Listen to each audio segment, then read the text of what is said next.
नमस्कार दोस्तों, मैं प्रवीण प्रताप सिंह। आप लोगों का मेरे चैनल पर स्वागत है। आप मेरे चैनल को लाइक और सब्सक्राइब कर दें। और आज की क्लास में हम लोग मेकिंग ऑफ द कॉन्स्टिट्यूशन में पढ़ेंगे संविधान सभा की समितियों के बारे में। इसकी पिछली क्लास में हम लोग ने संविधान सभा की कार्य प्रणाली के बारे में पढ़ चुके थे। अब हम लोग संविधान सभा की समितियों के बारे में पढ़ेंगे। तो पिछली क्लास को आपने जरूर देखा होगा। अब हम लोग आगे की क्लास चालू करते हैं। पिछली क्लास देखते रहिएगा तो और अच्छे से अंडरस्टैंड होगा। अब हम लोग community of the constitution assembly के बारे में पढ़ेंगे। तो जैसा कि संविधान सभा ने निर्माण से संबंधित विभिन्न कार्यों को करने के लिए कई समितियों का गठन किया था। इनमें से 8 बड़ी समितियां थी तथा अन्य छोटी। इन समितियों तथा इनके अध्यक्षों के नाम इस प्रकार हैं।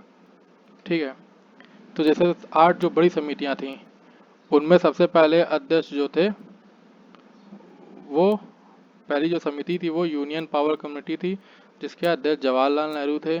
यूनियन पावर कमेटी मतलब संघ शक्ति समिति के अध्यक्ष जवाहरलाल नेहरू थे। जो दूसरा पॉइंट है, यूनियन कॉन्स्टिट्यूशन कमेटी मतलब संघीय संविधान समिति, इसके अध्यक्ष जवाहरलाल नेहरू थे। नंबर 3, प्रोविंशियल कॉन्स्टिट्यूशन कमेटी, इसका मतलब प्रांतीय संविधान समिति, इसके अध्यक्ष सरदार पटेल थे। ड्राफ्टिंग कमेटी प्रारूप समिति जो थी, उसके अध्यक्ष डॉक्टर BR अम्बेडकर थे। फिर 5वां पॉइंट जो है, advisory committee of fundamental rights, ठीक है, मौलिक अधिकारों, अल्पसंख्यकों एवं जनजातियों तथा बहिष्कृत क्षेत्रों के लिए जो सलाहकार समिति जो बनी थी, उसके अध्यक्ष सरदार पटेल थे। और इन समितियों के अंतर्गत निम्नलिखित 5 उप समितियां भी बनाई गई थी। उसमें से सबसे पहली है फंडामेंटल राइट्स सब कमेटी, मौलिक अधिकार उप समिति, जिसके अध्यक्ष JB कृपलानी थे। फिर बी पॉइंट है माइनॉरिटी सब कम्युनिटी, अल्पसंख्यकों की उप समिति जो थी, उसके अध्यक्ष SC मुखर्जी थे। फिर north east frontier tribal area और आसाम एक्सक्लूडेड पर जो थी, मतलब है इसका उत्तर पूर्वी सीमांत जनजाति क्षेत्र आसाम को छोड़कर तथा आंशिक रूप से छोड़े गए क्षेत्र के लिए उप समिति जो बनाई गई थी, उसके अध्यक्ष गोपीनाथ बरदोई थे। D number, excluded and parliamentary excluded area, मतलब छोड़े गए एवं आंशिक रूप से छोड़े गए क्षेत्रों, आसाम में संचित क्षेत्रों के अलावा के लिए जो उप समिति बनाई गई थी, उसके अध्यक्ष AV ठाकर थे। फिर ई point north west frontier tribe, इसके अध्यक्ष जो थे, ठीक है, उत्तर पश्चिमी फ्रंटियर जनजाति क्षेत्र उप समिति बनाई गई थी। ये सब ठीक है, सरदार पटेल के अंडर में ही थी। 6 पॉइंट है रूल ऑफ प्रक्रिया नियम समिति, डॉक्टर राजेंद्र प्रसाद इसके अध्यक्ष थे। ठीक है, स्टेट कम्युनिटी, इसके अध्यक्ष जवाहरलाल नेहरू थे। राज्यों के लिए जो समिति बनाई गई थी, राज्यों से समझौता करने वाली, उसके अध्यक्ष जवाहरलाल नेहरू थे। ठीक है, जवाहरलाल नेहरू थे। फिर स्टीयरिंग कमेटी जो थी, उसके अध्यक्ष डॉक्टर राजेंद्र प्रसाद थे। संचालन जो समिति थी, उसके अध्यक्ष डॉक्टर राजेंद्र प्रसाद थे। जैसा कि जो बड़ी 8 समितियां थी, ठीक है, उनके बारे में मैंने आपको बता दिया। अब छोटी समितियां जो थी, माइनर कम्युनिटी जो थी, उसके चेयरमैन कौन थे? माइनर कमेटी 13 थी। ठीक है, जैसे first finance and staff committee, doctor Rajendra Prasad, इसके वित्त एवं कर्मचारी जो समिति थी, उसके अध्यक्ष डॉक्टर राजेंद्र प्रसाद थे। फिर सेकंड नंबर प्रत्याक कमेटी, कृष्णन स्वामी अय्यर थे। फिर तीसरा नंबर जैसे हाउस कमेटी लिखा है, B प्रतिभा सीतारामैया थे। फिर 4th number order of business community, ये KM मुंशी थे, डॉक्टर KM मुंशी। फिर 5वां राष्ट्र ध्वज संबंधित समिति जो थी, उसके अध्यक्ष डॉक्टर राजेंद्र प्रसाद थे।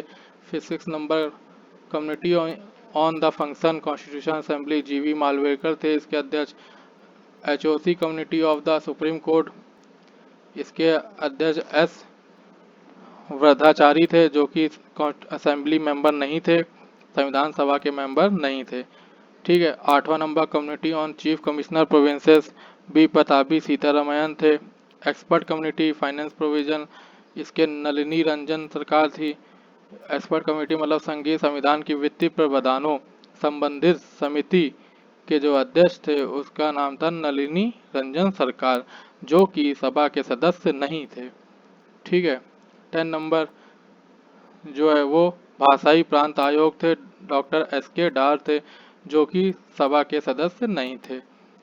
Special community of examine draft constitution, Jawaharlal Nehru इसके अध्यक्ष थे। प्रारूप संविधान की जांच के लिए जो विशेष समिति बनाई गए थे उसके अध्यक्ष जवाहरलाल नेहरू थे।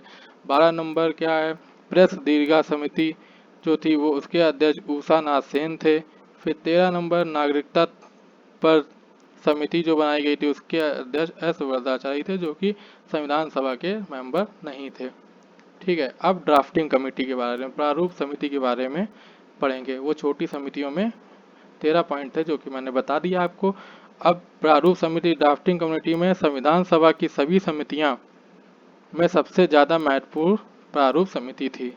ठीक है। इसका गठन 29 अगस्त 1947 को हुआ था और ये समिति भी जिस नए संविधान का प्रारूप तैयार करने की जिम्मेदारी सौंपी गई, ये वही समिति है जिसको नए संविधान के प्रारूप तैयार करने की जिम्मेदारी सौंपी गई थी। इसमें 7 सदस्य थे जिनके नाम इस प्रकार हैं, जैसे डॉक्टर BR अम्बेडकर चेयरमैन थे, N गोपाल स्वामी अय्यर थे, अलादी कृष्णन अय्यर, चौथे नंबर KM मुंशी, 5वें नंबर सैयद मोहम्मद सदुल्ला, छठे नंबर N माधव राव, जो कि उनका स्वास्थ्य नहीं सही था, फिर उनको रिप्लेस करके BL मित्तर को लिया गया था। फिर 7 नंबर TT कृष्णमचारी थे, उनकी डेथ हो गई थी, इसके बाद उनको रिप्लेस करके DP खेतन को लिया गया था।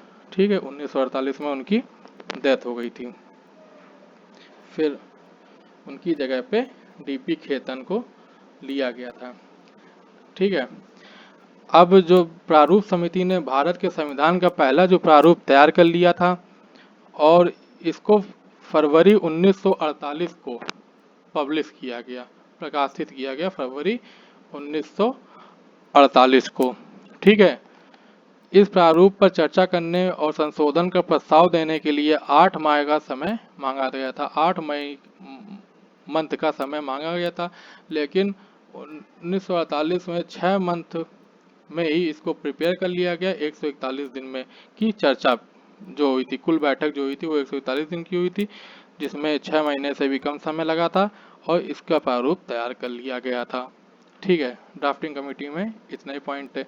अब सोर्स ऑफ इंडियन कॉन्स्टिट्यूशन जान लेते हैं कि इंडियन कॉन्स्टिट्यूशन के जो सोर्स थे वो कहाँ कहाँ से थे। तो 11 जो देशों के कॉन्स्टिट्यूशन थे, संविधान थे, उनमें से सोर्स लिए गए थे। वो सोर्स के बारे में हम लोग जानेंगे। जैसे कि पहला जो हम लोग का जो वो भारत संशोधन अधिनियम 1935 जो था। ठीक है। 1935 में, एक मिनट, इसमें 5 नहीं लिखा है, उसको मैं लिख दे रहा हूँ, मिसप्रिंट हो गया है।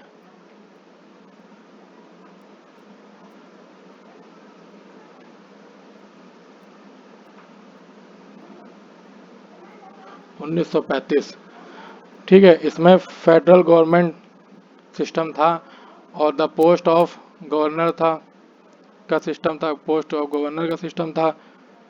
ठीक है। फिर पब्लिक सर्विस कमीशन 1935 के तहत ही आया था और फिर कॉन्सेप्ट ऑफ इमरजेंसी भी 1935 में ही पहले से था, तो उसी को ही संविधान जब बनाया जा रहा था तो उसको कॉपी कर लिया गया। ठीक है। उसके अंश रखे गए।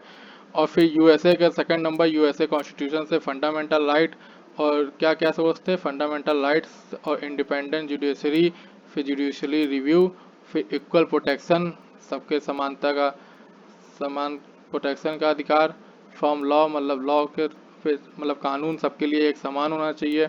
इम्पीचमेंट जो था राष्ट्रपति की महाभियोग, राष्ट्रपति के लिए प्रियम्बल प्रस्तावना, वाइस प्रेसिडेंट और सुप्रीम कोर्ट जज और हाई कोर्ट जज के लिए जो इम्पीचमेंट की व्यवस्था जो थी उसको USA कॉन्स्टिट्यूशन से लिया गया। आयरलैंड कॉन्स्टिट्यूशन से DPSP की व्यवस्था ली गई थी, डायरेक्टिव प्रिंसिपल स्टेट पॉलिसी। ठीक है। नॉमिनेशन ऑफ राज्यसभा की व्यवस्था ली गई थी, मेंबर जो राज्यसभा के नॉमिनेशन होते थे उसकी व्यवस्था आयरलैंड कॉन्स्टिट्यूशन से ली गई थी, और मेथड ऑफ प्रेसिडेंट इलेक्शन की भी व्यवस्था आयरलैंड कॉन्स्टिट्यूशन से लिया गया था। कैनेडियन कॉन्स्टिट्यूशन से स्ट्रॉन्ग सेंट्रल गवर्नमेंट, जो स्ट्रॉन्ग पावर जो रहेगी वो सेंट्रल गवर्नमेंट को ही ज़्यादा अधिकार होंगे, उसके लिए कैनेडियन कॉन्स्टिट्यूशन से लिया गया था। और सेंट्रल गवर्नमेंट अपॉइंट कर सकती है गवर्नर को, वो भी सेंट्रल गवर्नमेंट अपॉइंट कर सकती है गवर्नर को हर स्टेट में, उसका भी पावर कैनेडियन कॉन्स्टिट्यूशन से ही लिया गया था। और advisory judiciary of supreme court article 143 भी कॉन्स्टिट्यूशन कैनेडियन कॉन्स्टिट्यूशन से ही लिया गया था ये व्यवस्था भी। ऑस्ट्रेलियन कॉन्स्टिट्यूशन से कॉन्करेंट लिस्ट ली गई थी। जॉइंट सिटिंग ऑफ पार्लियामेंट, ये भी जैसे राज्यसभा और लोकसभा की जॉइंट सिटिंग एक साथ किसी मुद्दे पे, वो व्यवस्था जो है वो ऑस्ट्रेलियन कॉन्स्टिट्यूशन से लिया गया था। Freedom of trade and commerce की भी व्यवस्था ऑस्ट्रेलियन कॉन्स्टिट्यूशन से लिया गया था। जर्मन कॉन्स्टिट्यूशन से जो 6 पॉइंट है उससे suspension of fundamental right, emergency के समय सस्पेंड हो जाएगा, हम लोग के जो मौलिक अधिकार हैं उनको सस्पेंड करने की व्यवस्था जो थी वो जर्मन कॉन्स्टिट्यूशन से ली गई थी। सोवियत संघ से यूएसएसआर से हम लोगों ने फंडामेंटल ड्यूटीज़ की व्यवस्था और कॉन्सेप्ट ऑफ जस्टिस की व्यवस्था ली। ठीक है, फ्रेंच कॉन्स्टिट्यूशन से हम लोग ने रिपब्लिक, वर्ल्ड और लाइबिलिटी, इक्वलिटी, फ्रेटर्निटी जो प्रिएम्बल में यूज हुए हैं वो हम लोग ने फ्रेंच कॉन्स्टिट्यूशन से लिया था। साउथ अफ्रीकन कॉन्स्टिट्यूशन से हम लोग ने अमेंडमेंट ऑफ कॉन्स्टिट्यूशन की व्यवस्था 368 आर्टिकल जो है उसकी व्यवस्था ली थी, और इलेक्शन ऑफ राज्यसभा मेंबर की व्यवस्था भी हम लोग ने साउथ अफ्रीकन कॉन्स्टिट्यूशन से ही ली थी। अमेंडमेंट ऑफ कॉन्स्टिट्यूशन जो हम लोग बिल लाते हैं फिर पेश करते हैं, फिर कॉन्स्टिट्यूशन राज्यसभा और लोकसभा में पास करवाते हैं, फिर एक्ट बनता है, तो जो अमेंडमेंट होते हैं वो 368 के तहत ही होते हैं। और ये व्यवस्था बहुत ही महत्वपूर्ण है जो संविधान में संशोधन करने के लिए। ठीक है, और ये व्यवस्था हम लोग साउथ अफ्रीका कॉन्स्टिट्यूशन से ही लिए हैं।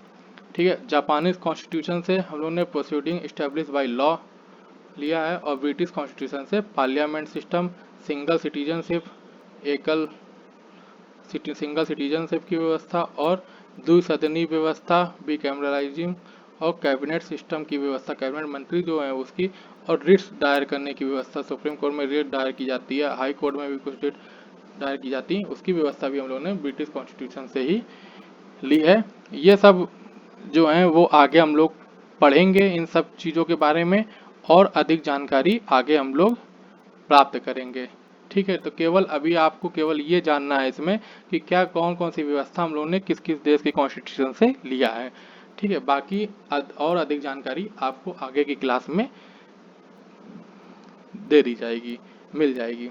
ठीक है, अब हम लोग इनएक्टमेंट ऑफ द कॉन्स्टिट्यूशन के बारे में पढ़ेंगे। संविधान का प्रभाव क्या था। ठीक है, प्रभाव में आना, संविधान का प्रभाव में आना, जैसा कि डॉक्टर भीमराव अंबेडकर ने 4 नवंबर 1948 को अंतिम प्रारूप पेश कर दिया था, और संविधान की पहली बार पढ़ा भी गया था, और 5 दिन की चर्चा के बाद 9 नवंबर 1949 में ये सभा में पढ़ा गया था। मतलब ठीक है, 4 नवंबर 1948 को पेश कर दिया गया था अंतिम प्रारूप। ठीक है, और फर्स्ट रीडिंग चालू हुई थी, और 9 नवंबर 1948 तक 5 दिन की चर्चा के बाद फर्स्ट रीडिंग खत्म हो गई थी। फिर सेकंड रीडिंग जो है हम लोग की वो 15 नवंबर 1948 से चालू हुई, और एंड कब हुई, 17 अक्टूबर 1949 में। ठीक है, और फिर थर्ड पॉइंट में है कि जब ये सेशन चल रहा था, जो ये रीडिंग चल रही थी, उसके ड्यूरिंग दिस स्टेज में 7,653 अमेंडमेंट, ठीक है, 7,000 कितने 7,653 अमेंडमेंट संशोधन प्रस्ताव आए थे, जिनमें से केवल 2,473 पर ही सभा में चर्चा हुई थी। ठीक है, डिस्कस हुए थे असेंबली में। ठीक है, अब थर्ड पॉइंट है, द थर्ड रीडिंग जो थी वो 14 नवंबर 1949 को डॉक्टर भीमराव अम्बेडकर ने अंतिम रीडिंग की थी। ठीक है, और फिर जो नेक्स्ट पॉइंट है उसमें 26 नवंबर 1949 को घोषित कर दिया गया था इस प्रस्ताव को, और अध्यक्ष व सदस्यों के हस्ताक्षर के लिए भेज भी दिया गया। और सभा में कुल 299 सदस्यों में से उस दिन केवल 284 सदस्य उपस्थित थे। कितने? 299 में से 284 सदस्य ही उपस्थित थे जिन्होंने संविधान पर हस्ताक्षर किया, और 26 नवंबर 1949 में यह संविधान लागू हो गया, अडॉप्ट कर लिया गया, मतलब ठीक है, अडॉप्ट कर लिया गया 26 नवंबर 1949 को, जिसमें प्रियम्बल और 395 आर्टिकल और 8 शेड्यूल थे। ठीक है, 395 अनुच्छेद, 8 अनुसूचियां और प्रस्तावना के साथ इसको 26 नवंबर 1949 में अपनाया गया था इस संविधान को। अब इन्फोर्समेंट ऑफ द कॉन्स्टिट्यूशन, संविधान का परिवर्तन। जैसा कि 26 नवंबर को जब अपना लिया गया, उसके बाद उसमें जो डायरेक्ट जो प्रावधान, जैसे अनुच्छेद 5, 6, 7, 8, 9, 60, 324, 366, 367, 379, 380, 388, 391, 392 और 393 जो थे, ये स्वतः लागू हो गए थे, अपने आप ही लागू हो गए थे 26 नवंबर 1949 को ही, जब अडॉप्ट किया गया था। ठीक है, नेक्स्ट पॉइंट में है जो बच गए थे प्रावधान, वो 26 जनवरी 1950 को से लागू हुए। ठीक है, शुरुआत, और 26 जनवरी 1950 को ही रिपब्लिक डे मनाया जाता है, गणतंत्र दिवस के रूप में मनाया भी जाता है। इस दिन को क्यों चुना गया था? इस दिन को इसलिए चुना गया था कि कांग्रेस का जो लाहौर अधिवेशन था 1929 दिसंबर का, उसमें यह निर्णय लिया गया था कि 26 जनवरी 1930 को हम लोग पूर्ण स्वराज दिवस मनाएंगे। इसलिए इस डेट को संविधान अपनाया गया। ठीक है, लागू किया गया 26 जनवरी, पूर्णतः लागू किया गया 26 जनवरी 1950 को। बाकी अडॉप्ट 26 नवंबर 1949 को ही कर लिया गया था। ठीक है, बाकी बचे प्रावधान जो थे वो 26 जनवरी 1950 को लागू हुए थे, और हम लोग गणतंत्र दिवस इसीलिए मनाते हैं। अब आलोचनाएं क्या क्या थी संविधान सभा की, वो हम लोग देख लेते हैं। तो जैसे कि सबसे पहले जो आलोचनाएं थी आलोचकर्ताओं के, जो कि सबसे पहले थे कि नॉट अ रिप्रेजेंटेटिव बॉडी, ये प्रतिनिधि निकाय नहीं थी। मतलब आलोचकों की दलील थी कि संविधान सभा प्रतिनिधि सभा नहीं थी, क्योंकि इसके सदस्य का चुनाव जो था वो भारत के लोगों द्वारा वयस्क मताधिकार के आधार पर नहीं हुआ था, वोटिंग पर नहीं हुआ था, वयस्क वोटिंग पर नहीं हुआ था, मताधिकार पर नहीं हुआ था। ठीक है, और जो दूसरा पॉइंट है वो संप्रभुता का अभाव। मतलब आलोचकों का कहना था कि संविधान सभा एक संप्रभु निकाय नहीं थी, क्योंकि इसका निर्णय ब्रिटिश सरकार के प्रस्तावों के आधार पर हुआ, और संविधान सभा अपनी बैठक से पहले ब्रिटिश सरकार से इजाजत लेती थी। ठीक है, तीसरे पॉइंट में क्या कहा गया है? डोमिनेटेड बाय हिंदूज, हिंदुओं का प्रभाव इस संविधान सभा पे ज्यादा रहा है। ये आलोचकों के अनुसार कही गई बातें हैं कि जब संविधान सभा में हिंदुओं का वर्चस्व जो था वो ज़्यादा था। जैसा कि लॉर्ड विस्काउंट ने इसे हिंदुओं का निकाय कहा है, और इसी प्रकार विंस्टन चर्चिल ने टिप्पणी की है कि संविधान सभा ने भारत के केवल एक बड़े समुदाय का प्रतिनिधित्व किया है, रिप्रेजेंटेटिव किया है। ठीक है, फोर्थ नंबर में लॉयर पॉलिटिशियन डोमिनेशन, मतलब वकीलों और राजनीतियों का प्रभाव। इसमें आलोचकों का कहना है कि संविधान सभा में वकीलों और नेताओं का बोलबाला था, इसलिए जो संविधान का आकार और उसकी जो जटिल भाषा है उसके पीछे इसका बहुत बड़ा मुख्य कारण है कि वकीलों और राजनीतियों का प्रभाव ज़्यादा था। अब हम लोग नेक्स्ट पॉइंट देखते हैं, Hindi text of the constitution. जो Hindi text of constitution, Hindi में कॉन्स्टिट्यूशन का कोई भी प्रावधान नहीं था, लेकिन 58 कॉन्स्टिट्यूशन के तहत, अमेंडमेंट के तहत, संशोधन के बाद 1987 में ये संशोधन हुआ था, 98वां संशोधन था, और इसमें आर्टिकल 394A जोड़ा गया सबसे आखिरी पार्ट 22 में, जिसके तहत हिंदी कॉन्स्टिट्यूशन को हिंदी में ट्रांसलेट किया जाना था। ठीक है, फिर हिंदी में भी ट्रांसलेट हो गया। अब ये कॉन्स्टिट्यूशन पार्लियामेंट म्यूजियम में रखा गया है, ओरिजिनल डॉक्यूमेंट है ये कॉन्स्टिट्यूशन का। ठीक है, जो कि दिल्ली में ये पिक्चर द्वारा मैंने शो किया है। अब मेकिंग ऑफ द कॉन्स्टिट्यूशन जो टॉपिक है वो कंप्लीट हो गया है। अब इसके बाद हम लोग पढ़ेंगे साइलेंट फीचर्स के बारे में और प्रियम्बल के बारे में आगे की क्लास में। ठीक है, अब हम लोग आज की क्लास में केवल इतना ही, ये टॉपिक कंप्लीट हो गया है। नेक्स्ट डे से नया टॉपिक चालू करेंगे नए चैप्टर के साथ। आपने पूरी वीडियो ज़रूर देखी होगी और इसको लाइक और सब्सक्राइब और शेयर ज़रूर करेंगे। ठीक है, और आपको मेरी बातें ज़रूर समझ में आई होंगी। आपका ये वीडियो देखने के लिए बहुत बहुत धन्यवाद। नमस्कार। लाइक सब्सक्राइब जरूर कर दीजिएगा।